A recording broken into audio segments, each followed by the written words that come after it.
What's up, YouTube? We're jumping straight into this one. As you can see in the title, I have decided that I'm going to start doing the knees over toes protocol from the very popular YouTube page KneesOverToesGuy. I think his actual name is Ben Patrick.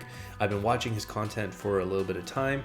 I was actually introduced to him by a friend who really follows his stuff, but I just never really paid much attention to it. Now, I have footage from a leg day from a couple weeks ago where my leg day was cut super short. I actually only did 2 exercises. I did back squat and leg press, and a big part of the reason for that is as I'm trying to lose weight and increase my cardio. So I'm increasing my cardio from machines, so I'm doing things like bike, elliptical, but then I'm also doing some impact stuff like I do boxing and then I do basketball.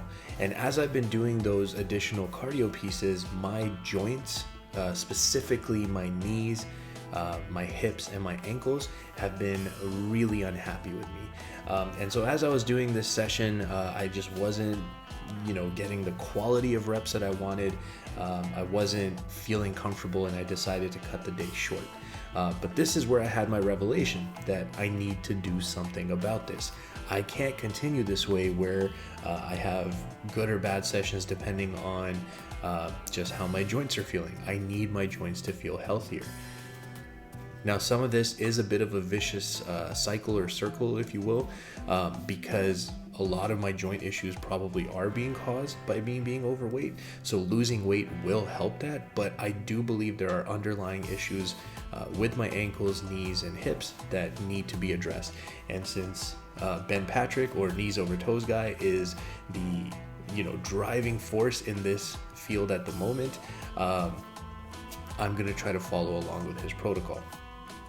Now, on this particular leg day, I did a quick warm-up on the bike just to get my legs pumped with some extra blood.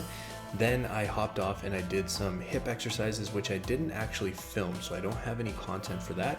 But then you would have seen me stretching out my arms with a band. That is so I can get into a better position, because sometimes my shoulders are a little tight to have the back rack, and it allows me to hold my hands closer when I do this stretch. Very simply, just doing back squats here. I always start with the empty bar, as I've been preaching to you guys in my previous 3 videos, and then I do some quick jumps here.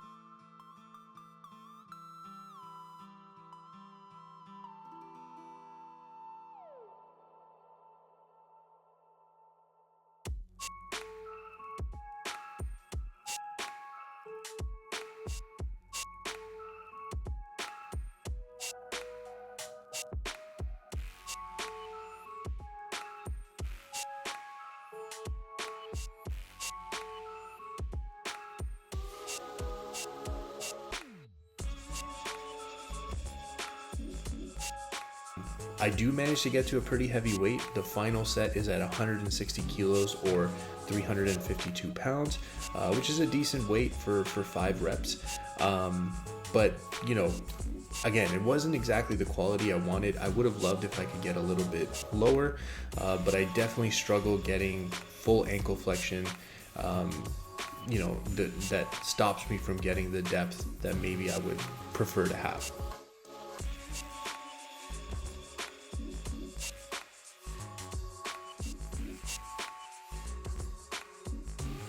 From the back squats, I move over to the leg press.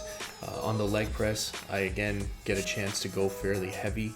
I like the leg press machine because it is a safer place for me to push closer to that failure mark, especially with heavy loading.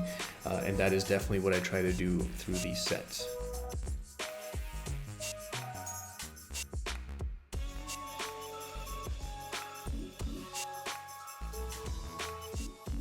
I managed to build up to about 320 kilos. That is including the implement, which you can see in the picture, is about 70-ish kilos or 160 pounds.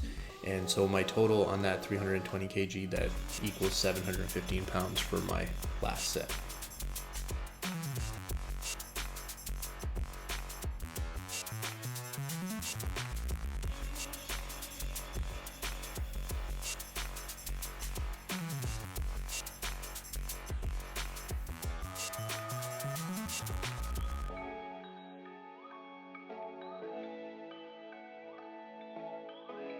Now, one thing that I want to point out on this last set, as you see myself getting fairly close to failure, 715 pounds for 12 to 15 reps, it's quite a lot of volume. But you'll see I'll pause there for a second and then continue. This is what I meant when I said that you can push a little bit closer to failure with these heavy weights in a safer way here on a machine like this versus doing this on back squats. The other thing that you'll notice is that I am trying to get really deep range of motion. The limiting factor that I'm looking for here when I do this is I want to make sure that my butt and my lower back doesn't come off the seat. As long as that's not happening, I can feel safe in that range of motion.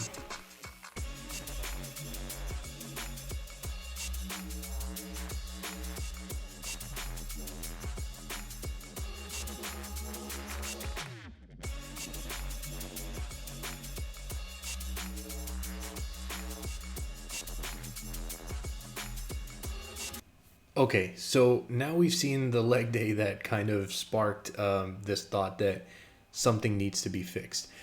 So from there, we're going to take a look at what the plan is. This is why I'm calling this day zero.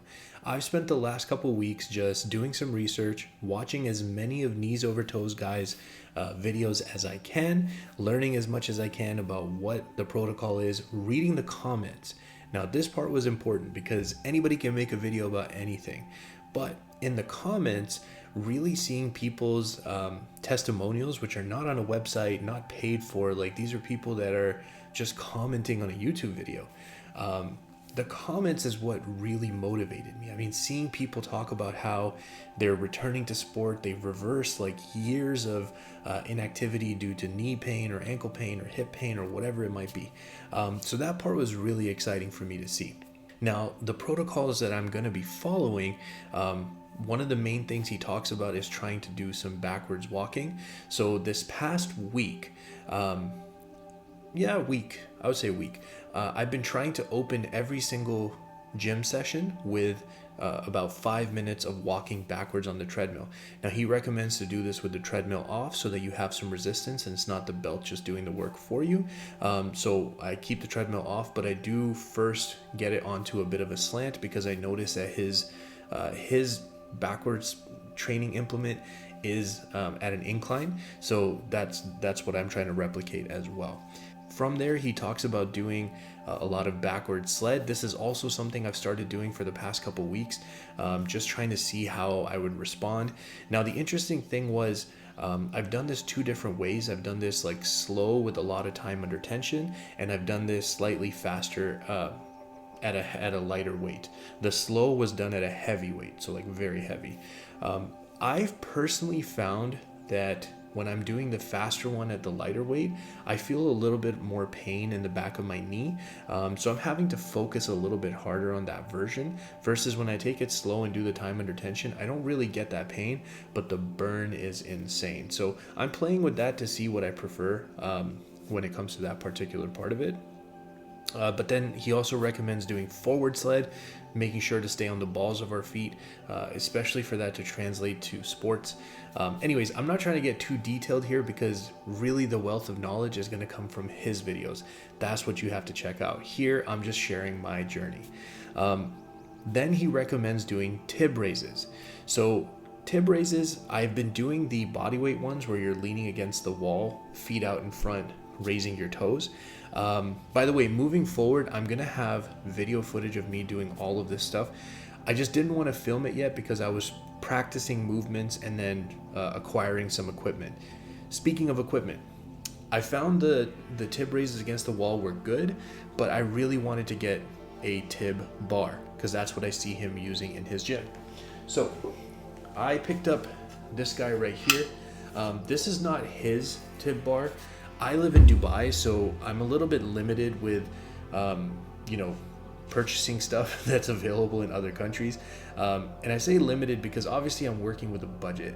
And for me to get some stuff that's available in North America, I have to pay so much extra in shipping and duties and all of that stuff. So it's sometimes easier for me to just get like someone trying to replicate that thing, right? So I got this brand. I've used it a couple times. This is called Yes for All. It was pretty cheap. It works well.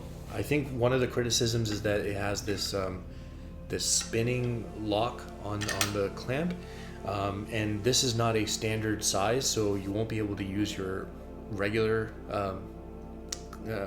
clamps on this, which I think a few people were upset about. But for me, I haven't had too much issue using this, so I don't mind. But I did find that these slide off really easily. So as I'm learning to use it, if I have any imbalance in my feet as I'm raising this bar, it would actually force this to slide off. So what I did when I used this is I took this off. Now you'll see that in the next videos where I'll have footage of me using this. But you know, he recommends high volume. I started out with a lighter weight. I only had 22 pounds on this. He recommends that the standard should be 25% of your body weight.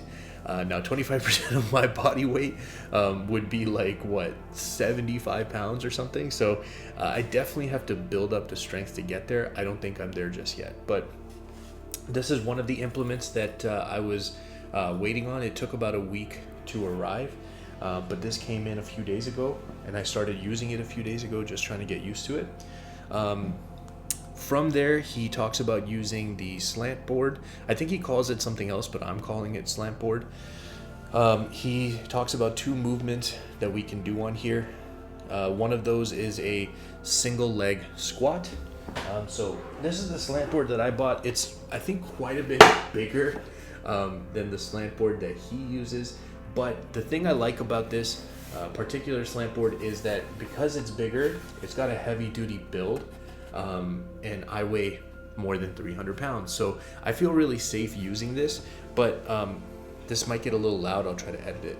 The other cool thing about this right there is that it adjusts angles, right? So for someone like me who feels like, you know, my knees are like really bad, I can start on a lesser angle, and then as I get stronger and better, I can build up. Now the standard angle here is 15 degrees, and then each notch, sorry, put that down. Each notch that you go up goes up 5 degrees. So it goes 15, 20, 25, 30, 35.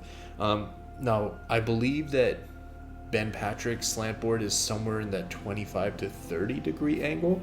So I don't need that 35 degree, but it's there. So the single leg squats have been going well. They're pretty pain-free, so I'm gonna continue doing those. Again, I've only done them for a couple days. This also took a week to get here, so I've just now started practicing with it. But again, you'll see the video tomorrow. The other thing that we use this for is the Jefferson curls. So you do this facing the other way. You're gonna feel a really big stretch through heel, Achilles, calf. I've actually been dealing with a lot of heel and Achilles pain since I went back to basketball. And here's the crazy thing. I've only had this for a few days, right? My pain in using this for a few days has decreased significantly. Like, I'm shocked. And all I do is sometimes I'll just stand on it so I can get that stretch, but more often what I'm doing is I get on it, I'm in that stretch position, and then I start doing Jefferson curls. So that's just where you round your back, everything goes down, and you're almost reaching for your toes or just in front of your toes. And I just do reps. So I do like sets of 10 Jefferson curls. And within the set, it's really cool. The first rep, I'm maybe only getting to like, you know, halfway down my shin. By the end of it, I'm reaching the board. And then sometimes in my second or third set, I'm even able to reach past the board. So it's really cool. But the big thing is that just a few days of using this, my pain in my ankles has significantly decreased. And here's the really cool part. I took this with me to my basketball session last night, and I used it in my warm-up with some of the stuff that he recommended. So I did my backwards walking, then I came over to the slant board, I did my Jefferson curls, and then I did my single leg squats. And then in between games when I was resting, I went back to it, did my Jefferson curls and single leg squats. Now I'm not sure if this is something he recommends, but I was just like, I gotta stay warm, I'm gonna use this thing. And today, normally after basketball, I'm pretty like debilitated. Like I struggle walking, I struggle doing stuff. It's kind of like a write-off. But today I'm like walking like 90% pain-free. It's blowing my mind because it's not like I've done this for months. I've had it for a few days. So this is the main reason why I decided that I'm going to share this journey with you guys, because I'm getting super excited that there may be a path for me to be pain-free doing the things that I love. And I love playing basketball. Like, I'm really excited about this. There are 2 other things that I will be doing in my protocol, just so you guys know. I saw this video that he did with Mark Bell. I think it was with Mark Bell. And basically it was a band assisted, what they called a teardrop squat. And it's basically where he gets onto his knees. He's using the band to reduce his weight. Sorry, he gets onto the balls of his feet so that he can get more flexion through his knees. And then it works on that inner part of the quad, what they were calling the teardrop. So I'm going to be doing those. I tried those out the other day. I'm definitely nowhere near full knee flexion, but it was a good first session. Again, I will have some footage of that on the next episode so you guys can see what it looks like when I'm doing that. And then it'll give us a starting point so we can see the improvement as time goes on. And then the last thing I'm going to be doing, he has a video called the jump video I wish I had growing up, something like that. It's a longer video, but it's a fantastic watch, and he goes over a lot of the same stuff that we just mentioned I'm going to be trying. But one of the things that's in addition in that particular video is they have a session at the basketball court where he's doing a jump protocol. So he's doing he's not just doing the strengthening stuff, he's now doing the practical application of it and doing it for sets and reps. So he would do like a left leg jump, right leg jump, 2 foot from the left, 2 foot from the right, and do sets and reps of those jumps. So I'm going to be adding the jump protocol as well, but I'll be starting with really low volume because I think if I do too much volume, I'm probably gonna hurt myself. But it's still early days. I'm super excited. I wanted to let you guys know what the plan was. I wanted to show you guys the new pieces of equipment that I got. And now I'm gonna show you a little bit of fun time, playtime with my son that I got to do on that day where I did my leg day. And then my son and I went to the mall and got to play together. So I'll show you guys some of that. But I'm excited, guys. This is day 0. Let's get after it. Hey everyone, how's it going? It's Friday. I usually try not to work on the weekend, so it's the start of the weekend, Friday afternoon, evening. I'm here with my son, and we're gonna spend the evening together, give mama a break. We're gonna have a snack together, and then we're gonna go to a play area. I'll see if I can get a couple videos of him playing. It's pretty fun. Say hi. Where are we going?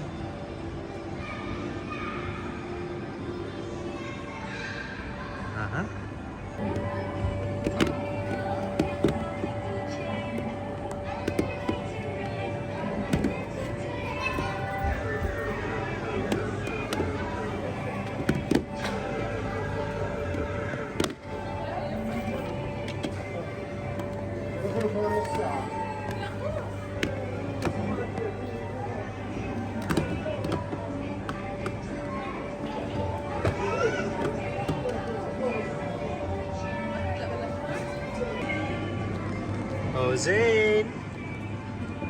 Hi, babe! So busy, we're so busy.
Zane. Mr. Zane, look.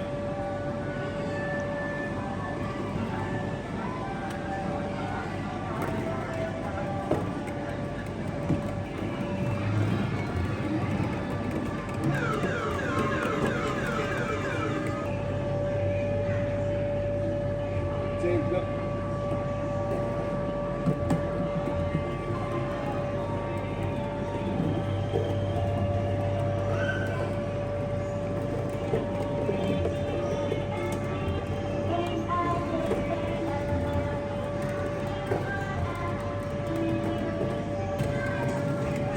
Look, Zane.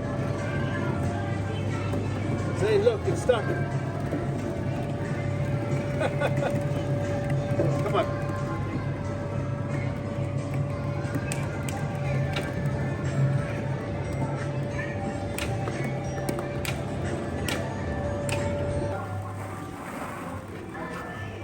Okay, let's go.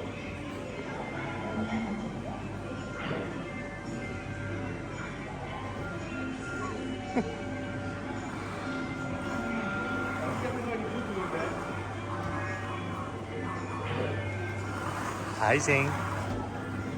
Hi, Zane. Don't lick the floor. Hi, Zane.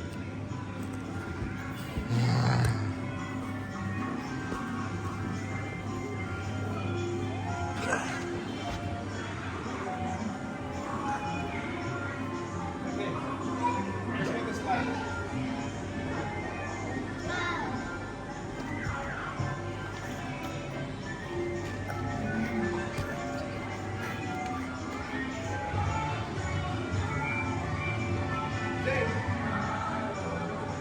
Okay, Zane, go on the slide. You want to come down to Daddy?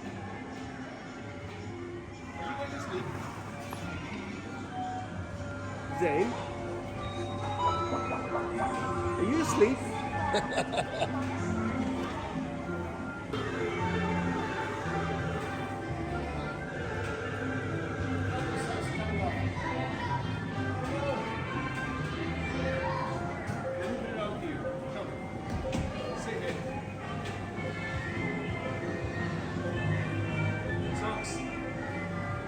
Zane, you have to put your sock on, Bubba.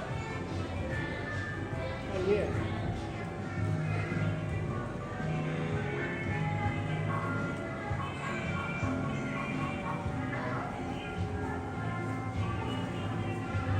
I need to put your sock on. Yeah, I'll do it. Zane, Grandpa help you. Grandpa help you.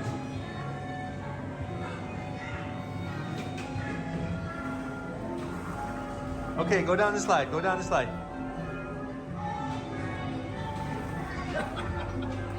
Save the socks from Grandpa. Okay, now Grandpa, come and get ready. Here we go. 1, 2, 3. Whoa! That was fast.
All right, guys, thank you so much for tuning in on this week's episode. As I said, I'm really excited to start this journey with the knees over toes stuff.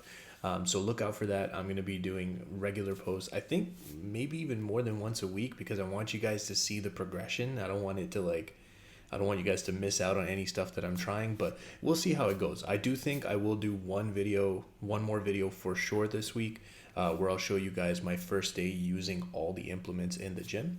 And then, as you guys saw at the end of the video, exciting times. Finally got the car back after it got repaired. The Escalade, it had some issues, but this was a couple weeks ago, by the way. So it's back, and it's perfect. It's running so well, and I'm really happy to have it back. I love driving that thing. By the way, if you saw that thing like here, a lot of places offer a service where they'll pick up your car and drop it off, but they're not driving it. They'll put it on a flatbed, take it, get it repaired, then drive it back on the flatbed, drop it off. So it's a very cool service. I didn't even have to drive to the mechanic for that. But yeah, hope you guys enjoyed the video. If you're still here, I appreciate you spending your time with me. I hope you have an amazing day, and I will see you next time.